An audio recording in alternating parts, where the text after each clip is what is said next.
세상에는 듣기 싫은 소리들이 존재하는데 그 가운데 하나가 바로 코 고는 소리다. 많은 사람이 코골이를 단순히 소리만의 문제라고 생각하는데 타인의 수면을 방해할 뿐 아니라 자신의 몸에도 안 좋은 영향을 미친다고. 게다가 코를 골다가 숨을 안 쉬는 수면 무호흡증까지 동반돼 있다면 고혈압과 당뇨병, 부정맥 등 심뇌혈관까지 일으킬 수 있다고. 톡톡 건강 토크, 오늘은 째깍째깍 우리 몸의 시한폭탄인 코골이와 수면 무호흡증에 대해 본격적으로 알아본다. 네, 잠이 보약이란 말이 있습니다. 수면은 우리 몸의 피로를 회복시켜주고 생체 리듬을 유지시켜주기 때문에 잠만 잘 자도 우리가 건강해질 수 있습니다. 네, 하지만 이런 숙면을 방해하는 것들이 있는데요. 네. 대표적으로 코골이와 수면 무호흡증이 있습니다. 네. 타인은 물론 자신의 건강까지 위협할 수 있는데요. 네. 톡톡 건강 토크, 오늘은 코골이, 수면 무호흡증에 대해서 자세히 알아보도록 하겠습니다. 네. 오늘 이 시간 도움 말씀 위해서 네. 이비인후과 전문의 김동은 교수께서 나오셨습니다. 네. 안녕하세요. 안녕하십니까? 안녕하세요. 네, 그럼 먼저 3분 브리핑을 통해서 코골이와 수면 무호흡증에 대해서 알아보고 네. 얼마나 많은 분들이 수면 무호흡증으로 고통받고 있는지 함께 얘기를 들어보도록 하겠습니다. 교수님 부탁드리겠습니다. 예. 네, 오늘 말씀드릴 코골이와 수면 무호흡증은 저희 주변에서 이렇게 자주 볼 수 있는 그런 증상이고 그런 질환입니다. 그런데 저희가 그다지 심각하지 않게 생각하는 경향이 있습니다. 그저 좀 불편한 소음 정도로 생각하는데 이 코골이와 수면 무호흡증이 일으킬 수 있는 여러 가지 합병증들이 있어서 좀 잘 알고 계시면 건강을 지키시는 데 도움이 될 것 같습니다. 코골이와 수면 무호흡증은 비슷하면서도 좀 다른 면이 있습니다. 코골이는 저희가 잠에서 숨을 쉴 때 좁아진 기도로 공기가 지나가면서 주변 조직을 이렇게 진동시키는 그런 소리입니다. 그런데 그 좁아진 기도가 더 좁아지게 되면 어느 순간 공기 기류가 완전히 막히게 됩니다. 가족분 중에 코골이나 무호흡증 있는 분들 보시면 드릉드릉 코를 골다가 어느 순간 팍 이렇게 막혀서 숨을 안 쉬는 모습을 보실 텐데요. 그게 코골이와 수면 무호흡증의 차이라고 볼 수 있겠고, 심한 코골이 환자 중에 상당히 많은 분들이 수면 무호흡증을 동반하고 있습니다.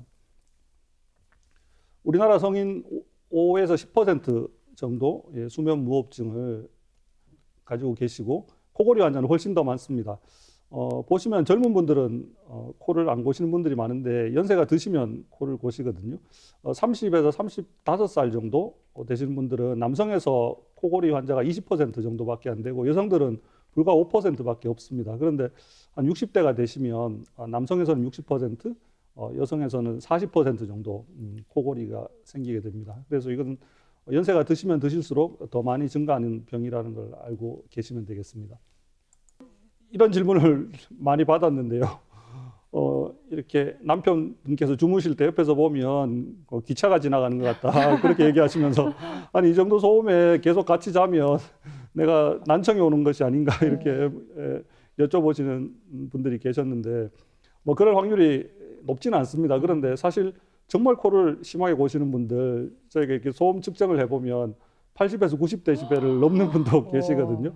그런데 이 80, 90데시벨이라는 얘기는 여러분들 지하철역에서 기다리실 때 지하철이 들어올 때 소음, 그 정도로 아주 높은 소음입니다. 그래서 뭐 계속 이렇게 심한 코골이에 노출된다면 난청이 올 수도 있다고 볼 수 있겠습니다.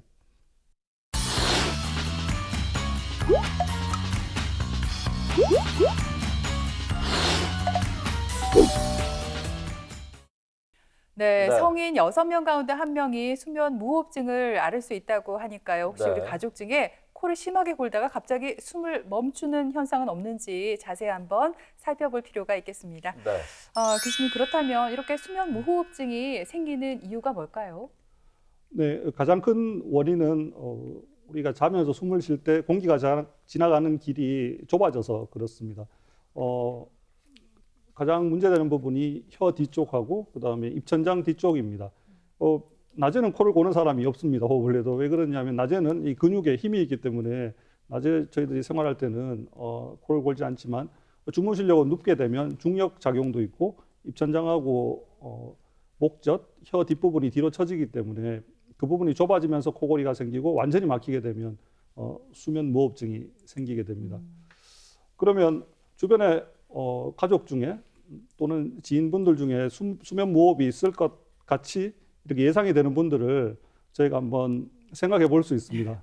가장 많은 것이 비만입니다. 그래서 허리 둘레가 한 85에서 90cm를 넘으면 이 서양 기준이긴 한데 수면 무호흡증이 있을 가능성이 큽니다. 그리고 목 둘레하고 관련이 더 많습니다. 왜냐하면 목에 비만이 있으면 기도가 좁아져서 코골이나 수면 무호흡이 더 많이 생길 수 있거든요. 목 둘레가 40에서 43cm를 넘으면 수면 무호흡증이 있을 확률이 상당히 많이 있습니다. 그리고 신체 질량 지수, 저희가 체질량 지수라고도 얘기하는데 자신의 몸무게를 키는 미터 단위로 해서 제곱했는 걸로 나눴을 때 25에서 30을 넘으면 이 정도면 비만에 해당하는데요. 그러면 수면 무호흡이 있을 가능성이 많고 저처럼 턱이 이렇게 작으면서 턱이 뒤로 이렇게 밀려 있는 사람들은 코골이하고 수면 무호흡이 있을 가능성이 상당히 많습니다. 그리고 뭐 원인은 잘 모르겠는데 혈압 측정을 해보면 항상 고혈압이 있다고 나오면 수면 무호흡증도 고혈압의 한 원인이기 때문에 수면 무호흡의 징후라고 볼 수 있겠습니다. 수면 무호흡이 있을 때 나타나는 증상들 말씀을 드려보면 가장 많은 것이 낮에 졸리는 겁니다. 충분히 자고 아침에 출근을 하는데 출근길에 운전하는데 계속 졸립니다. 그것은 밤에 수면 무호흡으로 인해서 충분한 수면을 못 취했다는 거고요. 최근 들어서 전화번호 같은 거 잘 기억을 못하고 뭔가 이렇게 기억력이 저하되는 느낌이 있으면 수면 무호흡의 가능성이 있습니다. 그리고 이유도 없이 마음이 좀 우울해지고 그런 분들도 수면 무호흡을 의심해야 되고 성기능 장애를 호소하시는 분들도 수면하고 상당히 관련이 많이 있습니다. 그리고 특별히 필요할 일이 없는데도 계속 피로하고 무기력한 증상이 있다면 수면 무호흡을 한번 생각해 보실 필요가 있겠습니다. 주간 졸림증 이야기가 나오니까 저도 호흡이 진짜 몇 초 멈추게 돼요. 왜냐하면 마치 제 이야기를 하시는 것처럼 분명히 밤에 잠을 많이 잔 것 같은데 낮에 그렇게 졸리거든요. 그래서 교수님 말씀을 듣다 보니까 혹시나 내가 수면 무호흡증이 아닐까 싶어요. 혹시 자가 진단해 볼 수 있는 방법이 있을 것 같은데 어떻습니까? 네. 자가 진단할 수 있는 방법이 있습니다. 함께 해보시면 좋겠는데요. 여기서 0점은 전혀 졸리지 않는 거고 1점은 가끔 졸리는 거고 2점은 자주 졸리는 거고요. 3점은 항상 졸리는 겁니다. 그래서 제가 이 상황을 말씀을 드릴 때 이 계산해 보시면 될 것 같은데요.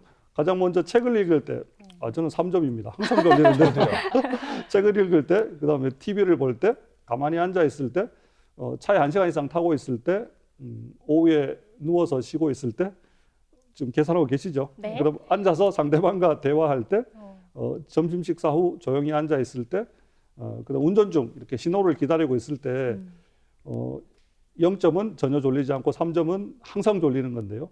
이렇게 점수를 총 합을 했을 때 10점을 넘어가면 중한 졸림증이 있다고 보시면 되고 그 원인이 수면 무호흡 때문인지 한번 확인해 보실 필요가 있겠습니다.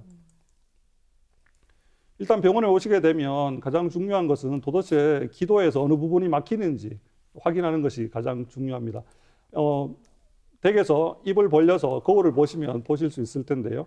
보통은 입을 벌렸을 때 목젖하고 양쪽 편도 뒷부분이 다 보여야 합니다. 그렇지만 코골이 수면 무호흡이 심한 분들은 입을 벌리면 혀가 높고 입천장은 낮아서 뒤에 구조물들이 보이지 않는 경우가 상당히 많이 있습니다. 그리고 병원에 오시면 굴곡형 내시경을 코 안으로 넣어서 코와 입을 막고 이렇게 코로 공기를 빨아들이게 되면 저렇게 좁아지는 모습을 실제로 볼 수 있습니다. 저렇게 하는 이유는 실제로 좁아지는 부위를 저희들이 정확하게 판단을 해야지 적당한 치료를 할 수 있기 때문입니다. 가장 중요한 검사는 수면 다원 검사입니다. 이 검사는 저녁에 병원에 오셔야 됩니다.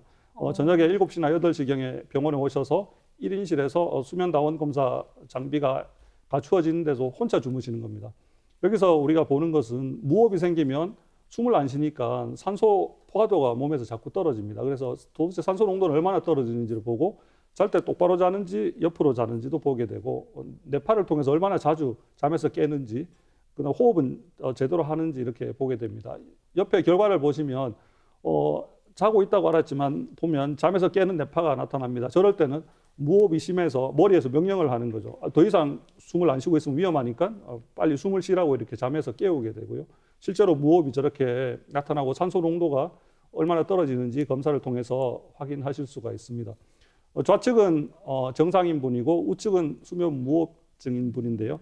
다른 것보다도 깊은 잠, 우리가 잠이 1단계, 2단계, 3단계가 있는데 정상인 분은 보시면 3단계 수면을 자면서 적어도 4번에서 7번 정도 저렇게 취하고 계신데 수면 무호흡증 있는 분은 계속 1, 2단계 얕은 잠만 주무시지 깊은 잠을 한 번도 못 주무십니다. 저럴 경우에 7시간 이상 주무셨지만 우리가 자면서 들 수 있는 근육이 이완이 되고 몸이 좀 휴식을 얻는 그런 역할들, 그리고 낮에 공부했던 것들이 전부 밤에 저장이 되는데 학생들이 4시간 자면 붙고 5시간 자면 대학에 떨어진다고 하는데 그런 말도 안 되는 얘기라고 생각합니다. 깊은 잠을 충분히 자야지 낮에 학습한 것이 저장이 되는데 저렇게 무호흡이 있으면 깊은 잠을 못 자게 되고요. 제일 하단에 보시면 산소 포화도가 정상인 분은 95에서 100% 유지가 되지만 무호흡증 있는 분들은 저렇게 60% 70%까지 떨어지니까 매일 밤 잠을 잘 때마다 정상인보다 산소 농도가 20-30% 정도 부족하다고 보시면 됩니다. 그러면 그걸로 인한 많은 합병증들이 생길 수가 있습니다.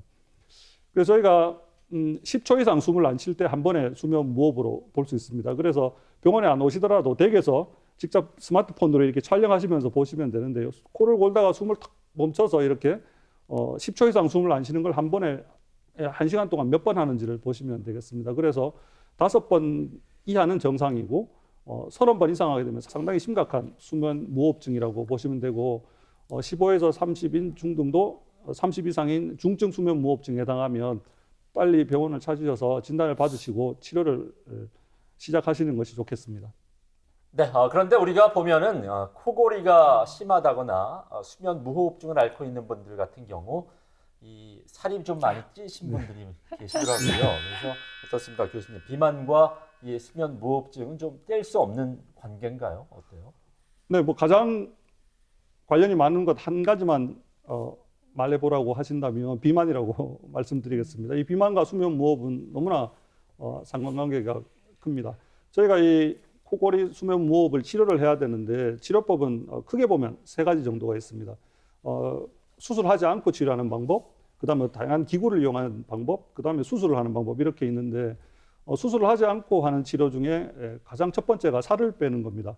그런데 환자분들께 3개월 동안 살을 열심히 빼고 오십시오 말씀을 드리면 수면 무호흡이 있는 환자분들은 3개월 뒤에 오셨을 때 체중을 빼고 오시는 분들이 그렇게 많지 않습니다. 왜냐하면 이 악순환이 계속되기 때문인데요. 왜 그러냐면 비만 때문에 목둘레는 계속 증가합니다. 목둘레가 굵어지면 속 안쪽에 기도는 좁아지고 그러면 수면 무호흡은 악화되고 그러면 수면 무호흡 때문에 깊은 잠을 못 자기 때문에 수면의 질이 떨어지거든요. 그럼 낮에 많이 움직여야 되는데 움직임이 많이 둔해집니다. 그러면 오히려 체중이 증가하게 되고 또 호르몬 변화도 있는데 이 음식을 먹을 때 저희가 이게 숟가락을 놓는 이유는 포만감을 느끼기 때문에 숟가락을 놓는데 그 호르몬이 오히려 더 적게 나옵니다. 그래서 무호흡이 있는 분들은 정말 의지로 체중을 조절하기가 상당히 힘들거든요. 그래서 무조건 살만 빼는 것이 중요한 것이 아니고 수면 무호흡도 치료하면서 동시에 운동도 하시고 식이 조절도 하셔야지 체중도 줄이고 수면 무호흡도 같이 치료할 수 있습니다. 몇 가지 치료법을 같이 한번 말씀을 드리면 수면 자세 조정도 상당히 중요합니다. 우리 어릴 때 똑바로 누워 자면 뭐 어르신들께서 참 예쁘게 잘 잔다고 말씀을 하셨는데 사실은 수면의 입장에서는 똑바로 누워서 자는 자세가 그렇게 좋지는 않습니다. 왜냐하면 똑바로 눕게 되면 혀나 입천장 같은 부분들이 중력에 의해서 뒤로 많이 처지기 때문에 그 자세보다는 약간 측면으로 주무시는 것이 훨씬 낫습니다. 이 한 100여 년 전에 나왔던 방법인데 티셔츠를 거꾸로 입고 그 주머니에다 테니스 공을 한 개 넣고 잡니다. 왜 저렇게 하냐면 그렇게 되면 불편해서 똑바로 누워서 잘 수가 없거든요. 그래서 측면으로 자도록 유도하기 위해서 저렇게 100년 전에 저렇게 했었고요. 그걸 응용해서 요즘은 저런 수면 조끼, 즉 공기가 한 번씩 이렇게 좌측 우측을 번갈아 가면서 나오기 때문에 잠에서 깨지 않고 이렇게 수면 자세를 조정할 수 있게 되어 있습니다. 요즘 워낙 IT 기술이 발달하다 보니까 IT 기술을 이용한 저런 수면 자세 조정하는 많은 장비들이 앞으로도 더 나올 거라고 생각이 됩니다. 코골이 수술입니다. 병원에 오셔서 수술을 원하시는 분들이 많은데 아마 그냥 한 번에 처치로 뭐 코골이와 무호흡을 다 해결하시고 싶은 마음은 이해는 되는데 코골이 수술은 꼭 필요하신 분이 하셔야 됩니다. 정확하게 했을 때 이 수술로 인해서 효과가 있을 것 같은 분들이 하셔야 되고 코골이 수술로 인해서 입이 많이 마른다든지 음식을 드실 때 음식이 위로 역류하는 그런 불편함이 있을 수도 있습니다. 그래서 지금 가장 많이 하는 수술은 국외수, 국외인두, 제거술, 성형술이라고 얘기하는데 편도와 목젖과 입천정 일부를 제거를 하는 겁니다. 그렇게 하면 아까 서두에 보여드렸듯이 완전히 막혀 있는 분들에게 저렇게 공간을 만들어 드리는 그런 수술이라고 말씀을 드릴 수 있겠습니다. 그다음 고주파 치료는 입원까지 안 하셔도 되고 외래에서 간단하게 하실 수 있는데 고주파를 입천정이나 혀 뿌리 쪽에 이렇게 주게 되면 안에서 한 80에서 100도씨 정도의 열이 나서 내부 조직이 응고되면서 단단해지기 때문에 진동을 좀 줄일 수 있습니다. 그다음 코도 상당히 중요한데요. 코가 많이 막히게 되면 코를 통해서 들어오는 공기가 양이 적어지게 됩니다. 그러면 코골이와 수면 무호흡이 더 심해지기 때문에 코 가운데 막이 굽어 있는 분들이 있습니다. 이 비중격 망곡증이라고 하는데 굽어 있는 분들은 굽은 걸 펴게 되면 코골이가 좋아지고 그다음에 만성 비염으로 인해서 점막이 많이 부풀어 올라 있는 분들은 그 부풀어 올라 있는 점막을 좀 줄이게 되면 코골이와 수면 무호흡증이 호전되게 됩니다. 그다음 구강내 장치인데요. 예전에 권투 선수들이 치아를 보호하기 위해서 입에 끼웠던 거 비슷하게 생겨 있습니다. 저걸 끼게 되면 턱이 약간 앞으로 나와서 뒤에 기도가 조금 이렇게 확보가 됩니다. 그러면 코골이와 수면 무호흡이 훨씬 좋아지게 됩니다. 가장 좋은 치료법, 또 가장 많이 하는 치료법은 수면 양압기가 되겠습니다. 이 조그마한 마스크를 코에 끼고 옆에 보이는 본체에 연결하고 주무시게 되면 잠은 깨진 않습니다. 그런데 이 기계가 알아서 코골이와 무호흡이 있을 때 방 안의 공기의 힘으로 코로 밀어넣게 됩니다. 그러면 막혀있던 기도가 공기의 힘으로 열리게 됩니다. 전혀 잠에서 깨지 않고 코골이와 무호흡을 완전히 해결할 수 있고 수면 다운 검사 결과에서 매우 그 수면 다운 검사 결과가 나쁘게 나온 아주 중증 환자들이라도 양압기로 치료하면 좋은 효과를 보실 수가 있습니다. 근데 문제는 이 양압기가 250만에서 이상 이렇게 상당히 비쌌는데 2018년부터 건강보험 적용이 되고 있습니다. 그래서 지금은 한 달에 10,000원에서 20,000원 정도만 부담하시면 빌려서 양압기를 사용하실 수 있게 되어서 상당히 좋아졌습니다. 이 전통악기는 호주의 원주민들이 부는 전통악기입니다. 디저리두라고 하는데요. 특이하게도 이 디저리두를 부는 분들은 코골이와 수면 무호흡이 없었습니다. 그래서 그 이유를 알아보니까 저걸 소리를 내기 위해서는 엄청나게 큰 힘을 써야 됩니다. 근데 그 힘이 어디에 작용하냐면 혀에 많이 작용을 하거든요. 그래서 이렇게 옆에 그림처럼 낮에 시간 있으실 때 본인의 혀를 입천장에 계속 대기 위해서 노력을 하신다든지 밖으로 계속 몇 분씩 빼고 계신다든지 이렇게 계속 혀 운동을 하시면 혀의 근력이 강화돼서 코골이와 무호흡을 좀 줄일 수 있습니다. 그렇군요. 몇 년 전부터 참 다행인 게 수면 다원 검사 그리고 양압기 치료도 건강보험 적용이 된다고 하니까 치료 시기 늦게 하지 마시고 잘 받으시면 좋겠습니다. 그런데 문제가 교수님, 저도 부모라서 이제 아이가 있는데 우리 아이들 가운데 수면 무호흡증이 생각보다 꽤 많다고 들었습니다. 네, 예, 그렇습니다. 실제로 코 고는 아이들이 전체 소의 한 10에서 12% 정도 되는 걸로 알고 있고 그 코 고는 아이 중에 또 상당히 많은 아이들, 약 20에서 30% 정도는 수면 무호흡을 동반하고 있습니다. 그런데 성인 수면 무호흡도 문제지만 소아의 수면 무호흡은 더 많은 합병증들을 불러올 수 있기 때문에 부모님들께서 자녀들이 코를 골고 심지어 무호흡까지 있다면 좀 관심을 가지실 필요가 있겠습니다. 소아들이 코를 골고 무호흡이 있을 때 나타나는 증상은 주로 입을 벌리고 자게 되고 똑바로 누워서 자지를 못합니다. 주로 이렇게 개구리잠이라고 하는데 엎드려서 자는 친구들이 많고 이유도 없이 짜증을 많이 내고 또래에 비해서 키나 몸무게가 좀 적게 나가는 왜소한 아이들이 좀 많이 있습니다. 이 소아수면 무호흡증을 제때 진단하고 치료해야 되는 이유는 합병증 때문인데요. 가장 큰 거는 성장에 문제가 있을 수 있습니다. 밤에 자면서 너무나 힘들기 때문에 낮에 많이 먹고 하더라도 그 에너지를 자면서 많이 소비를 하게 되고 성장 호르몬하고도 상당히 관련이 있는 걸로 되어 있거든요. 그리고 밤에 깊은 잠을 자야지 낮에 공부를 할 때 집중을 할 수 있고 그것이 저장이 되는데 밤에 충분한 잠을 자지 못하기 때문에 낮에 집중력이 많이 떨어져서 학습 능력도 많이 저하되는 것으로 그렇게 알려져 있어서 소아수면무호흡증에 대해서 관심을 가질 필요가 있겠습니다. 네, 이 소아 수면 무호흡증이 성장 장애와 안면 발달 장애 그리고 주의력 결핍 등 이 다양한 합병증을 유발한다고 하니까요. 우리 부모님들께서는 자녀가 잠을 잘 때 좀 잘 자고 있는지 유심히 살펴볼 필요가 있겠습니다. 그런가 하면 교수님, 아이들에게는 왜 이 수면 무호흡증이 생기는 걸까요? 네, 성인에서 수면무호흡증이 생기는 것하고 소아에서 생기는 원인이 조금 다릅니다. 성인은 목젖하고 입천장 있는 부분이 많이 처지고 혀가 뒤로 많이 처져서 그렇지만 소아들은 그림에 보시는 것처럼 구개편도라고 얘기하는데요. 입 벌렸을 때 보이는 편도 조직이 2개가 있습니다. 호두처럼 2개 달려 있는데요. 우리 면역을 담당하는 기관인데 저 편도가 상당히 커져서 기도를 막아서 수면무호흡, 코골이가 많이 발생하게 됩니다. 또 그런 편도 조직, 면역을 담당하는 조직이 코 뒤쪽에도 하나가 있습니다. 그것을 아데노이드라고 얘기를 하는데요. 뒤쪽에서 저렇게 막고 있으면 코로 숨을 쉴 때 코막힘 증상도 있지만 잘 때 코골이와 수면 무호흡이 발생할 수 있습니다. 그런데 아데노이드 비유가 중요한 이유는 아데노이드 비유를 제때 치료하지 않으면 다 그런 건 아니지만 일부에서는 저렇게 아데노이드형 얼굴로 얼굴 모양까지 변할 수가 있습니다. 그래서 병원에 와서 진단을 한 결과 구개편도가 너무 커서 목 뒤쪽을 거의 다 막고 있다는 판단이 되게 되면 구개편도 절제술을 권하게 됩니다.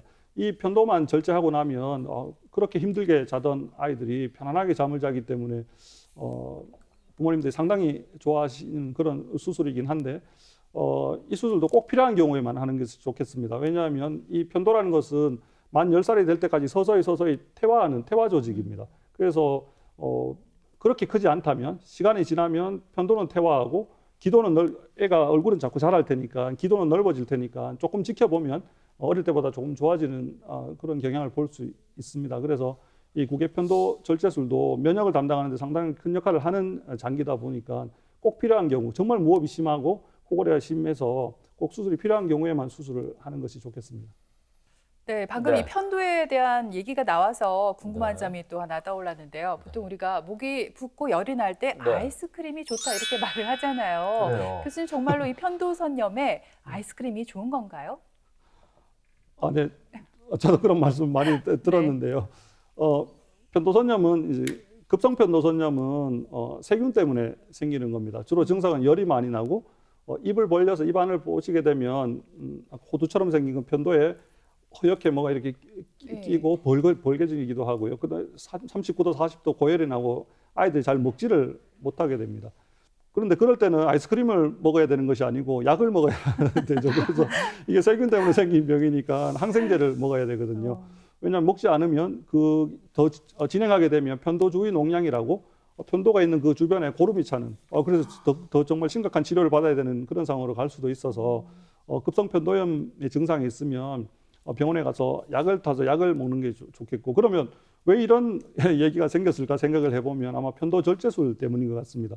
이 편도 절제술을 하게 되면 가장 걱정되는 것이 수술 이후의 출혈입니다. 수술이 잘못돼도 출혈이 되는 것이 아니고 수술했는 부위에 딱지 같은 게 떨어지면서 정상적으로 출혈이 될 수 있는데 그걸 막기 위해서 저희가 차가운 물로 가글도 이제 부탁을 하고 하는데 아이들은 가글 하는 걸 싫어해서 아이스크림을 좀 많이 먹으라고 합니다. 왜냐하면 이 목이 아프니까 뭘 먹지도 않습니다. 애들이. 그래서 설득해서 먹이기 힘든데 아이스크림은 영양가도 있고 차가우니까 아이스크림이 넘어가면서 수술한 부위에 닿게 되면 좀 지혈작용이 있습니다. 출혈을 막아주는 그런 역할이 있어서 아이스크림을 권했던 것이 아마 편도염에 아이스크림이 좋다는 그런 이야기까지 나오게 된 것 같습니다.